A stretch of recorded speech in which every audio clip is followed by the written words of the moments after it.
guys, welcome back to my channel. If you are new here, my name is Elizabeth and today is our last day of the Australian and New Zealand adventure trip with EF Ultimate Break. This has been such a fun 3 weeks, but today is the day that we go home. So we are all packed up. We just had breakfast at our hotel and we're about to head downstairs to go on our transport to the airport. The transport is included since we did do our flights through EF. I always like to take the last day of my trip as we go home to do like an overall trip review, answer questions, talk about what I wish I knew, what is helpful to know before you go, helpful things for planning, packing, budgeting, everything like that. And then while I'm at the airport today, we'll list out every single thing that we spent money on, like food, souvenirs, water bottles, anything like that. And I will list it all out for you so you can get a better idea for budgeting. A lot of people really think these are helpful, so hopefully this video helps you as well. As for packing for David and I, this is everything we brought. Everything else in the room is all packed up. So we have this bag from Amazon. One of the airports did break it, so you know, it's not as great as it used to be. And then we just got these 2 bags on Amazon. I will link them down below in my Amazon storefront. They have been amazing this whole time. As you can see, they have like an expandable part, and David's is expanded, mine is not. But they're backpacks. They're the size of carry-ons, and then you can put these straps in here too, so you can carry it like a normal bag. And then this front pocket is perfect for a laptop. So we love that. And then this luggage lock is also from Amazon. We have those on here. And then EF sent me this bag for being an ambassador, and it has been amazing this whole time too. So that's all. I think we had the perfect amount of stuff for 3 weeks, right? Made it off the bus, through security and everything at the airport. Usually I say EF gets us to the airport way too early. Today we absolutely needed the full like 3 hours because checking in, security, everything just took so long. Like so long. So we are through now, relieved. We were a little stressed that we'd miss it, but by the time we make it to our gate, it'll probably be about time to start boarding already. But while I have you, one of the questions I'm always asked is, if EF books your flight, can you upgrade? And yes, you absolutely can upgrade. You have to do it through the airline. And when we went and looked on our, we're flying American Airlines back, we could go, one of the times that they offered us to upgrade was to business class for $350 a person, which I thought was really reasonable. We did not do it, but yes, it's an option.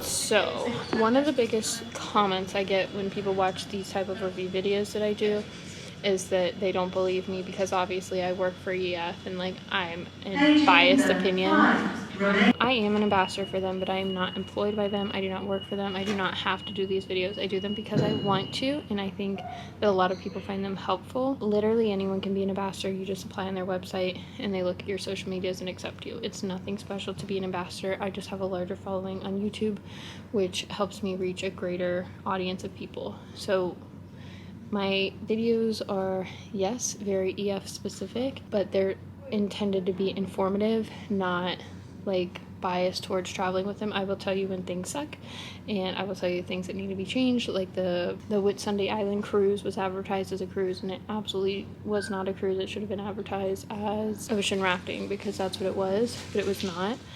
So I'm just putting that out there so that if you're like, oh, she gets paid to say this, I do not.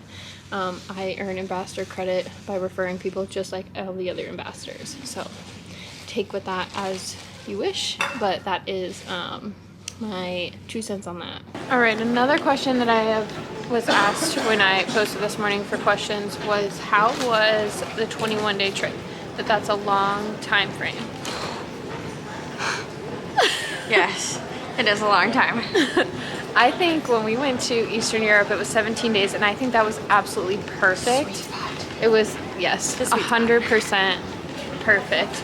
This was long, but I think it felt like extra long just because we had a ton of flights between everything. Like I think after the helicopter ride and like the flights here and stuff, we had 11 total like up in the air like flights. So it was just felt like a long trip, but also like David and I have a house.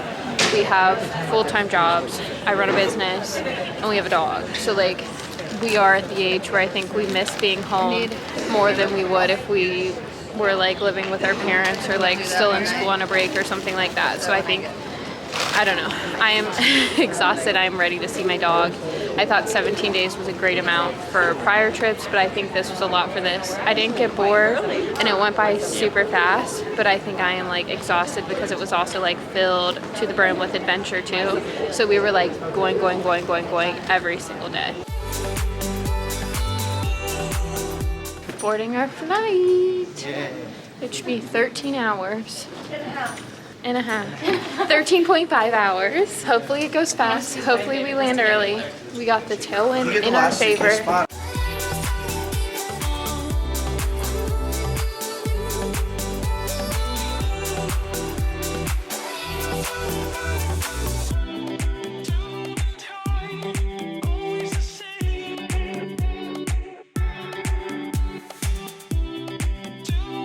Got our food. I am so excited because we have plastic utensils, and every time we would eat out in Australia and New Zealand they were like wooden, and I'm just so excited to eat with like this. Hard plastic too. Yes, I know it's bad for the environment, but I am so excited. Do you want to show yours? Nice. Water. Interesting.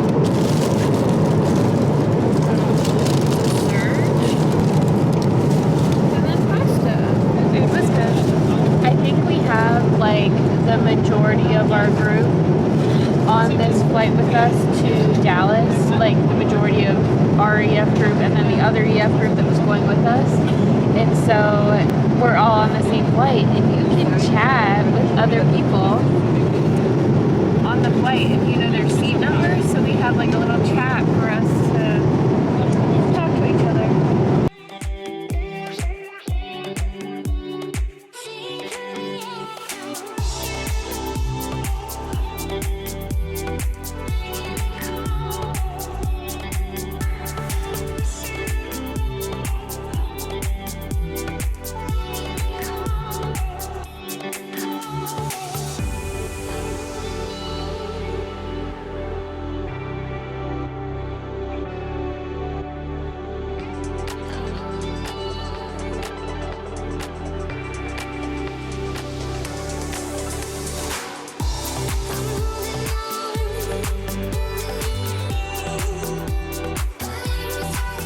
So it has been quite a few hours. We made it into Dallas, and then we sat and hung out with our friends until we all had to go. So David and I are just alone waiting at our gate to go back to Cincinnati. Questions that I always get are, will I make friends? And the answer is yes. We made a lot of really good friends on this trip, and I think it helps that it's such a long trip and we just got so close, and like genuinely sad to leave everyone. Like it makes me very sad. We had a really good group, and I really enjoyed everyone. Another question I got is, how is flying so much on this trip? I think we took, gosh, I don't know how many flights, but we flew a lot.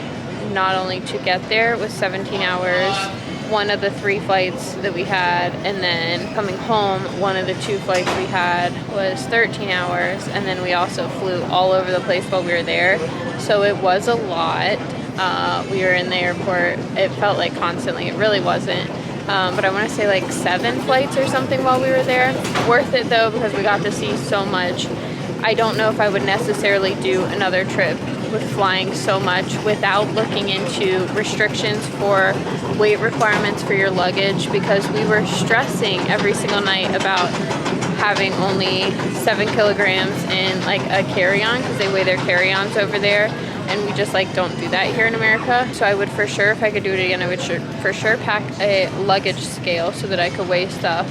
Someone asked me what the accommodations were like, and I'll be upfront and say that David and I did pay for the room upgrade, so I think it was about $1,000 per person. So in a total for like both of us to go together, about $2,000. It was worth it, every single penny. We were exhausted at the end of the day, and it was just so nice to be able to get back to our room and relax. It also meant that we got nicer rooms because we got a double occupancy instead of like 3 or 4 or whatever. I can't speak for what the normal, like just standard accommodations were like obviously I saw my friends' rooms and stuff, and it didn't look bad, but I think it really depends on, number one, who your roommates are. You have to be respectful to your roommates no matter what. And some people, like on every EF trip I've been on, some people are just not respectful to their roommates, and it sucks. So you should be really respectful because you have to share a space with them. So just keep that in mind. You get out of it what you put into it. If you're a sucky roommate, the experience isn't going to go well in your room. But I think the majority of this trip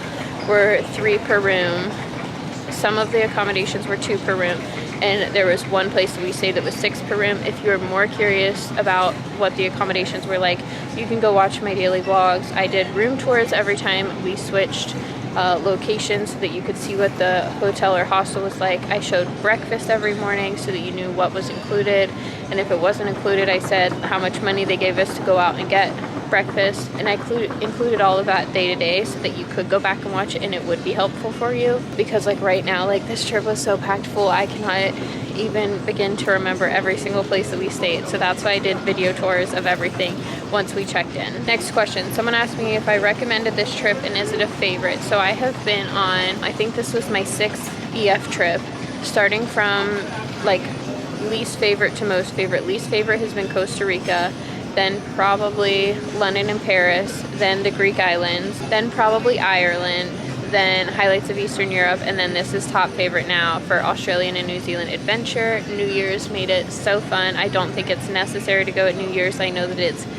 way more expensive to go at New Year's, but I do think it was a really good time of year. Someone also asked about weather, and I will get into weather and packing tips later because I think we are about to board. But yeah, we'll get into weather later. But I do think New Year's was fun to go to, but if you're trying to save money, you can go like maybe January, later in January, instead of on New Year's Eve to save a little bit of money.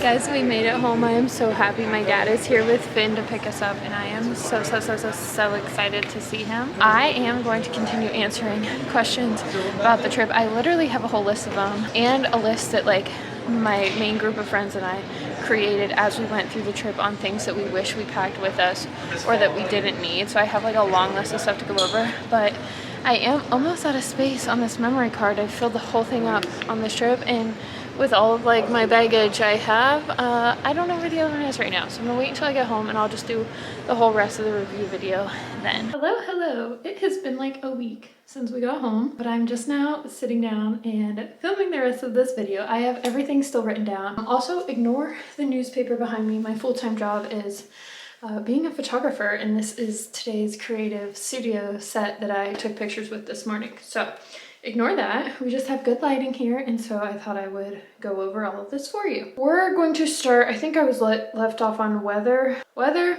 all over the place. There were some nights, like for the penguin parade, I wish I had like 2 layers of pants, a sweatshirt, and a coat. Would I have ever actually packed a coat? No, but I do wish I had a thicker sweatshirt that I brought with me that had a hood on it. And I also wish that I packed like, I don't know, because I pack leggings, but me being me, I wish I packed like my thermal leggings just because I get cold super easily, and so I wish I was just like warm all the time.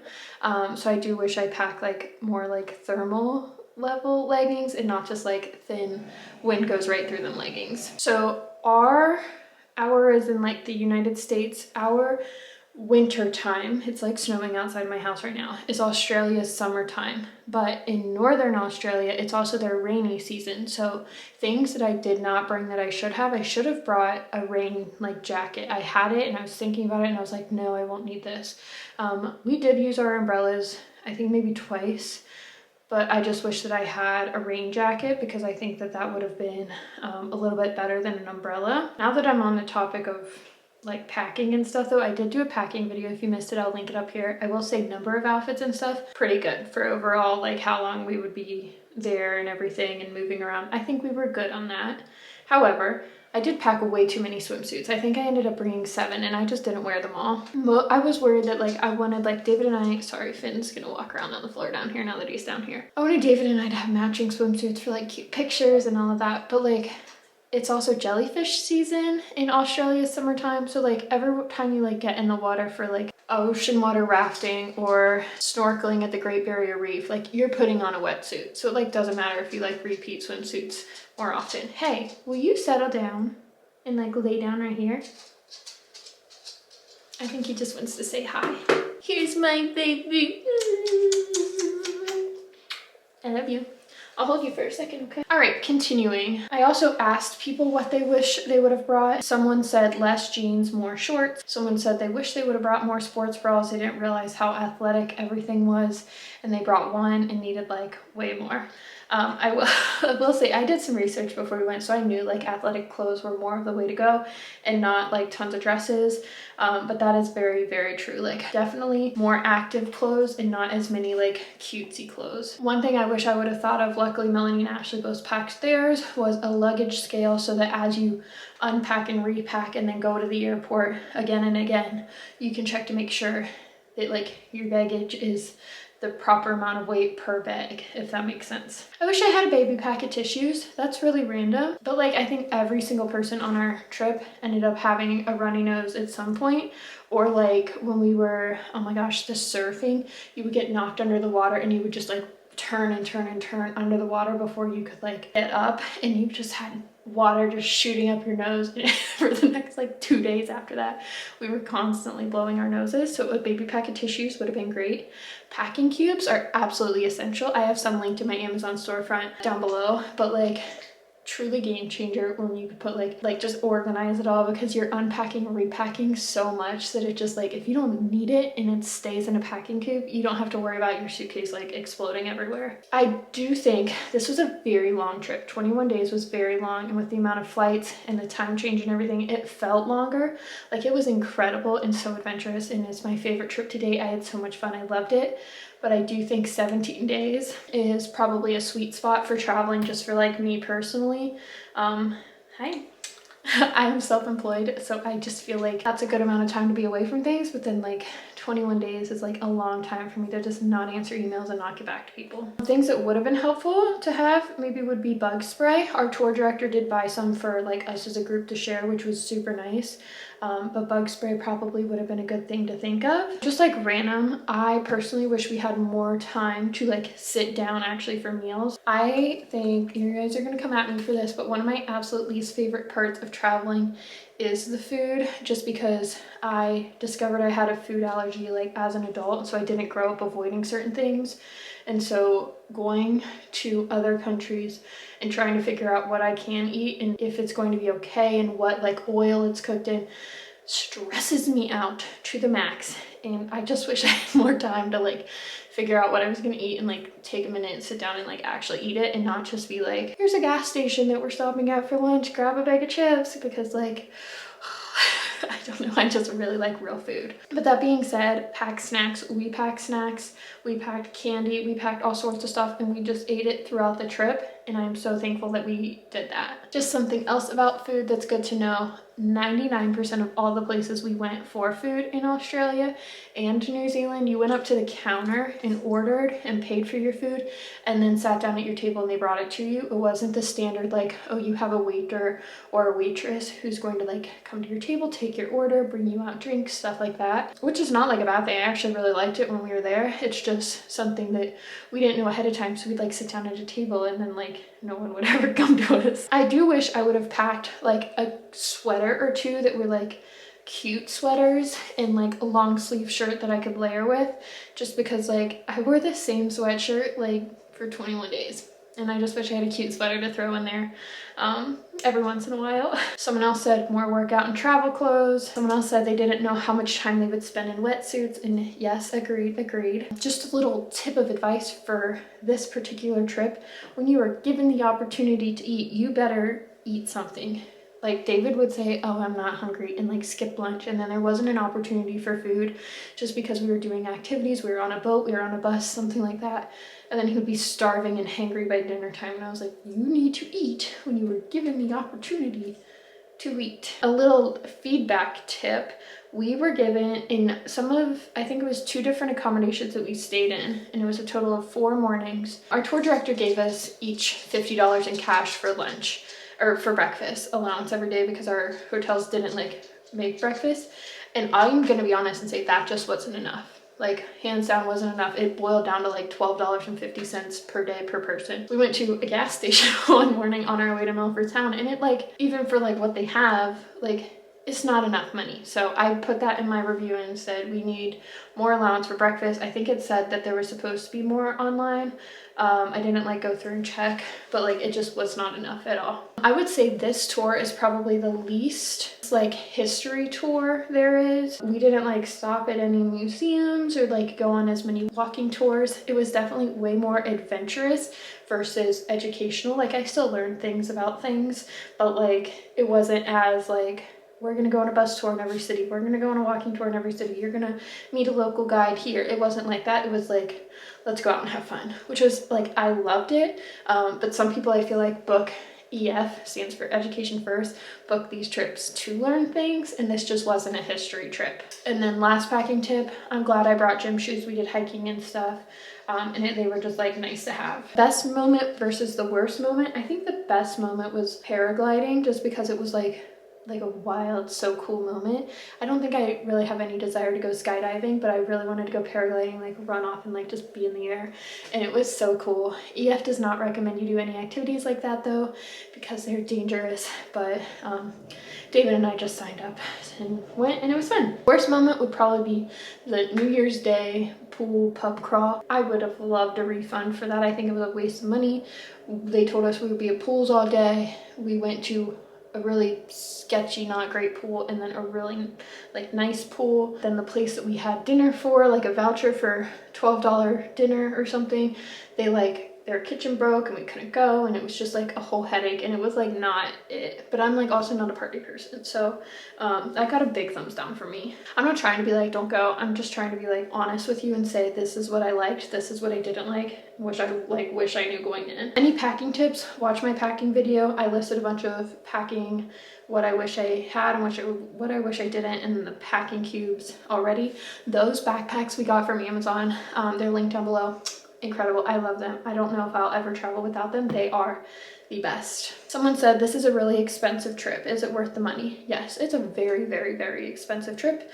And when you get to like Queenstown and everyone's like, oh, here are more excursions, do you guys want to pay to do them? You're like, man, it gets like very, very expensive. It was fun though. It was the most fun ever. I absolutely loved it, and yes, I recommend it.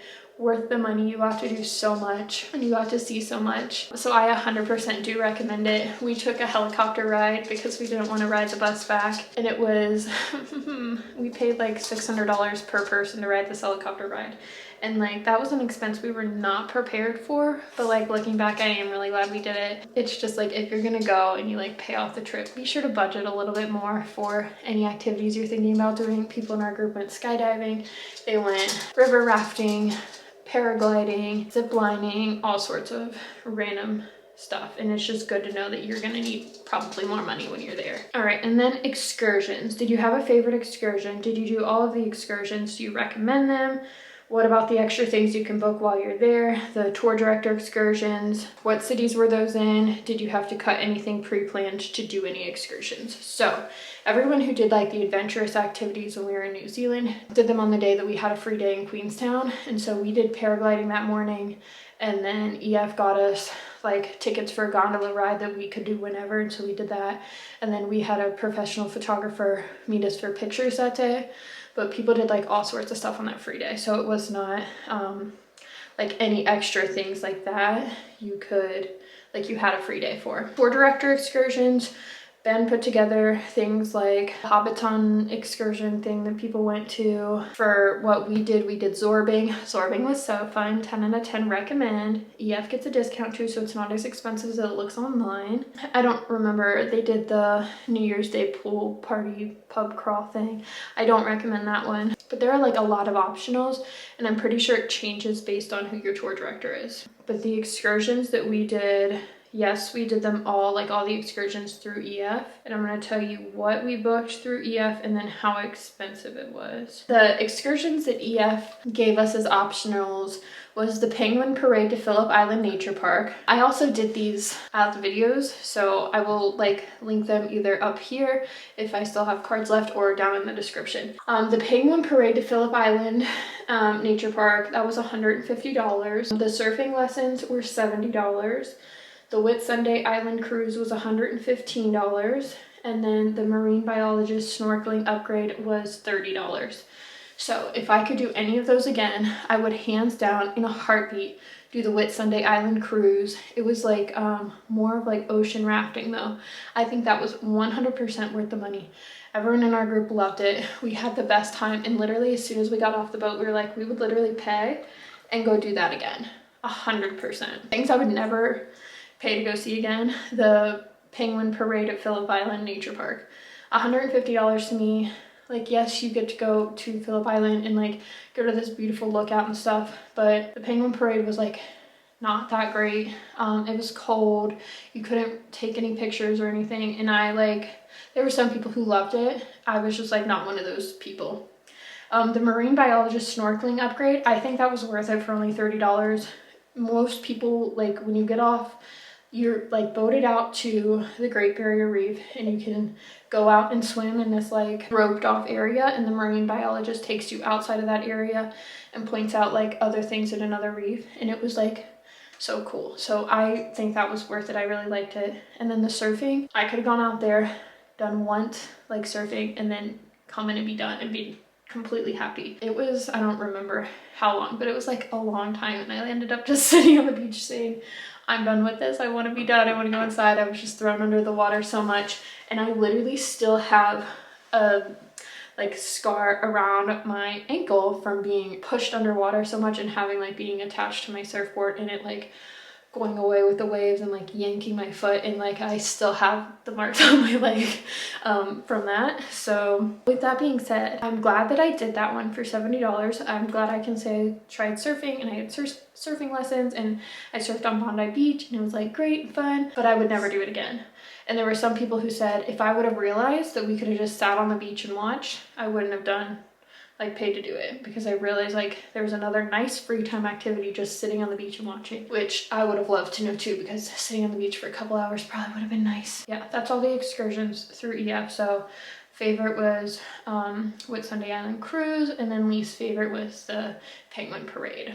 But that's a very lengthy way to conclude this video. I hope I answered all of your questions. If you have more, leave them down below. So I truly cannot believe that I was about to end the video without sharing my budgeting and like money, because I tracked it the whole trip and literally just forgot. So here we are, just finished editing, and now I'm gonna break down all the costs for you. I have, for Australia and New Zealand, all food, all drinks from the moment we left our house to the moment we got back. So this includes airport stuff, everything like that. David and I together spent $1,070 US. 100 New Zealand dollars of that was given to us by our tour director for like breakfast for some of the days though. So that wasn't like 100% our money, if that makes sense. Souvenirs. So we are not big souvenir people. I think we bought 2 ornaments, 2 children's books, a pack of keychains, 3 magnets. David bought a t-shirt, and then toothpaste. I counted because we ran out and had to buy some more. So total for all of that, $94 US. We did need to Uber from our anniversary dinner back home. We Ubered from Bondi Beach and split it with some people, and then we Ubered a couple other times for like New Year's, I think. In total for Ubers, we spent $36 US. For excursions, this is where it gets expensive. We did a sky deck in Melbourne, the New Year's Day pool party that was an optional setup through our tour directors. The animal sanctuary was not included. We went out to a bar one night and we had a cover charge, and then we did zorbing, paragliding, the helicopter ride, and like our paragliding people had GoPros and we could pay them extra to get the photos from them. So that's included. The only thing I did not include was us paying our photographer for the professional photos, just because we paid that off like a couple months before the trip, and so I don't even remember how much it costs anymore. But for all of that, it turned out to be $2,028 US. So in total, what we spent while we were there, $3,228 US. This boils down to $1,614 per person for the trip, and then if you divide it up per day. It's $76.86 per person per day. This includes the helicopter ride. I think if you take the helicopter ride out, it's like $45 or $46 per day per person, which I think is extremely reasonable. I'm proud of us. But things to note for us to get our total like amount to be around this, we didn't really try, but it's just like the type of travelers we are. We are not big like partiers, drinkers. We're not paying to get into clubs every night. When we go to clubs, we get like 1 or 2 drinks. We're not getting like 5, 6, or 7. We're not doing that every night. We don't get drinks every single time we go out to dinner. And then a lot of times, especially for this trip, we would be in like a rush to get lunch, and so we'd stop at like a little restaurant off the side of the road or whatever, and so we would get something there, and then like we'd have a water bottle on the bus, so we wouldn't necessarily buy another drink to have with that. Or I know there was one time in Queenstown where the only restaurant that was still serving food was a pizza place, so we would just split a pizza, and that happened a lot. I have food allergies. I don't like to go risk it, so pizza is a pretty big go-to for us, and sometimes we will split it, and pizza is more affordable than a lot of other options. So that is that. I hope that helps you plan your trip, budget for your trip, everything like that. It's easy to be affordable, but like you are also in a place where there's tons of stuff to do, especially New Zealand. And if you're wanting to do something like a spontaneous helicopter ride or paragliding or skydiving, any of that, just like know that it's gonna cost money when you get there. But yes, that is it for this video. Thank you so much for watching, and then I'll let my past self end it. Again, I am not affiliated with EF. I'm not employed by them. They don't ask me to do these videos. They don't say, hey, you have to have an opinion on these or anything like that. I'm truly sharing my honest opinion and what I thought of the trip. I thought it was so fun and I really did enjoy it. But that being said, I am an ambassador for them. So I do have, and it's like not special to be an ambassador. Literally anyone can apply to be an ambassador and like get a link and get money off. Like that's for anyone. But if you have been watching all these videos and I have convinced you to book this trip and go on it, and you are a first-time traveler, I would really appreciate it if you use my link down below to book your trip. It does give you $100 off your first trip with them, and then it helps me to continue to travel and make these videos for you to see other trips in the future. I know Australia and New Zealand is a trip that a lot of people are considering, but with them being closed for COVID for so long, I know that it's not like a trip that a ton of people have been on through EF. So I hope that this helped answer your questions and showed you what it was like and everything like that. But that is it for this video. I hope you enjoyed it, and I will see you guys next time. Bye!